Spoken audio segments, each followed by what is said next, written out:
I think if there's any lesson that Republicans have collectively learned since 2016 is that how important the judiciary is on all levels, not just the Supreme Court, but these local judges have a huge impact, especially with the weaponization of the DOJ and these local DAs. These are very consequential people to be electing to protect our freedom, or people are going to be elected that will harm our freedom.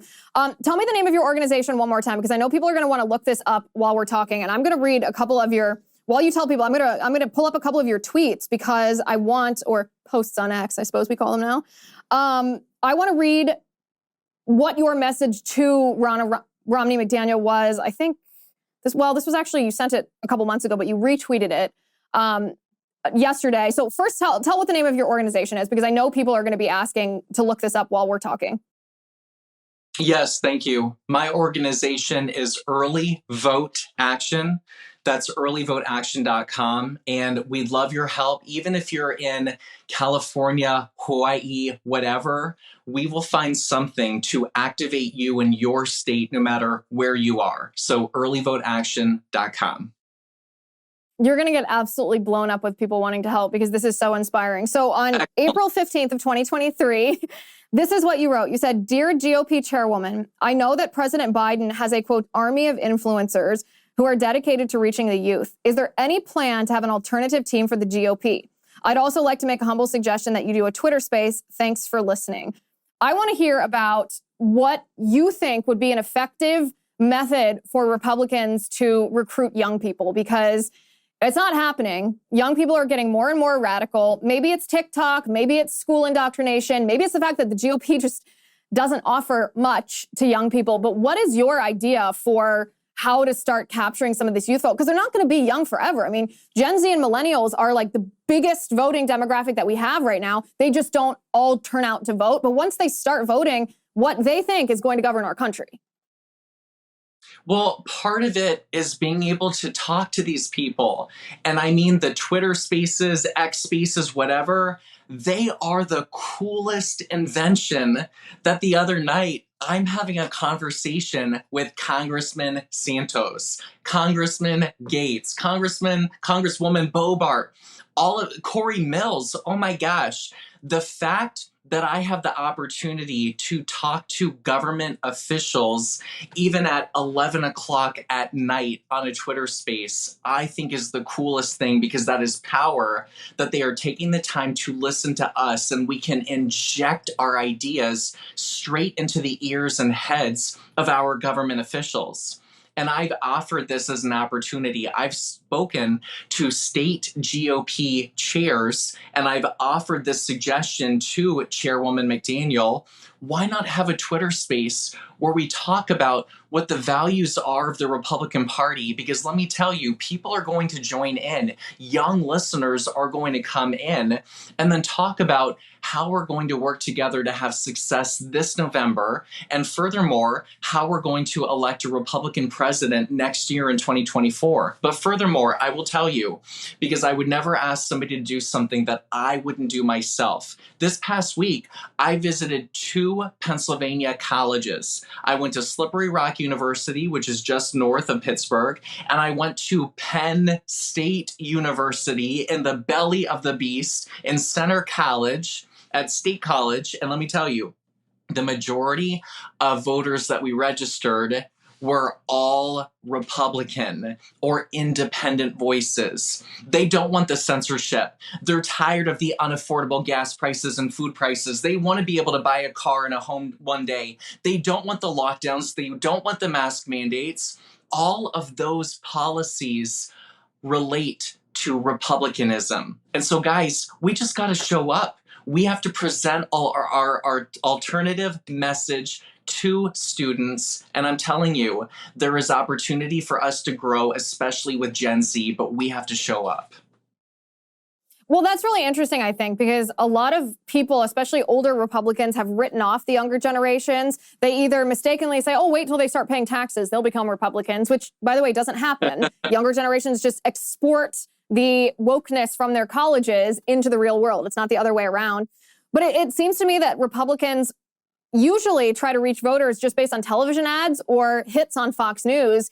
And is it could it really be? I mean, I'm sitting here almost in disbelief. Is it really as quote unquote simple? I know it's not easy what you're doing. It's very difficult. But is it as simple as showing up face to face? Does that make a difference enough that could impact the outcome of an election? Yes, absolutely. Especially when you look at the fact that Center County, for everything people say about all the liberal university students and professors, whatever, we're only 1,500 voters away from flipping that county from blue to red. And for the first time, the borough there in Slippery Rock, Pennsylvania, has a majority of Republicans. Guys, we can win. We can do it. But part of it is it can't always be anti-Joe Biden. It can't always be anti-democratic. How are we as Republicans and conservatives going to present a positive vision for the future? How are we going to make life better and more affordable for everyday Americans? That's the key. Basically, put aside like the outrage cycle of like the partisan outrage cycle for a second. Well, let me ask you this too. So a lot of Republicans didn't see it coming when in the lead up to 2020, when Democrats were changing these state election laws or the local election laws. They didn't see it coming that Mark Elias, he calls himself a Democrat super lawyer, that his agenda was to change these election procedures by hook or by crook, we'll just say. Is there anything the Democrats are doing this year and in the lead up to 2024 that Republicans need to know so we are not caught unaware again? Well, look at Pennsylvania. Governor Shapiro just instituted the automatic voter registration, which I get it. If it is not done in accordance by the legislature or by the law, etc., I understand why people are freaking out. But I do want to kind of quell any fears that voters might have. For example, it's been one full week since AVR, the automatic voter registration, was imposed by the Democrat governor in Pennsylvania. And despite that, Republicans still out-registered Democrats by 600 voters. And furthermore, still more registered voters chose Republican than even independent in the Commonwealth of Pennsylvania. So AVR might actually backfire in a state like Wisconsin, Michigan, Pennsylvania, where the overwhelming majority of counties are red, and you're going to have white working class, Hispanic working class, etc., that are getting registered to vote. But the number one thing that we need to do, guys, is please become an election day worker.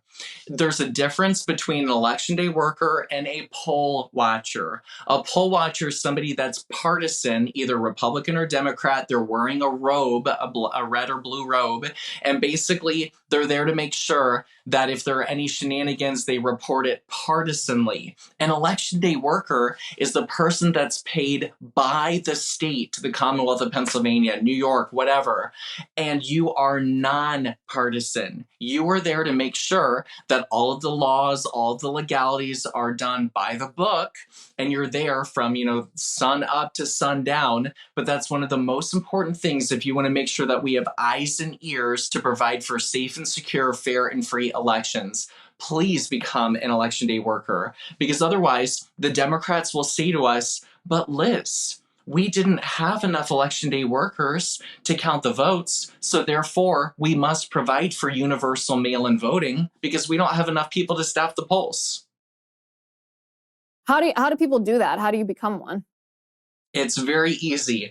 All you have to do is type into the internet, for example, New York, election day worker, California, election day worker, Pennsylvania, election day worker. It's usually done by county. You can also do Allegheny County election day worker. But I'll tell you, for New York, it's very easy. They have an automatic system where you put in your information into basically a state election day website. And I've had Republicans for the upcoming elections this November that, because of my encouragement, signed up, and they are now approved to become an election day worker for this November's elections. It's so easy, and you get paid. Take the money you get from Democrat states like New York and California and donate it to Republicans or buy a pair of shoes. I mean, come on, you can't beat that.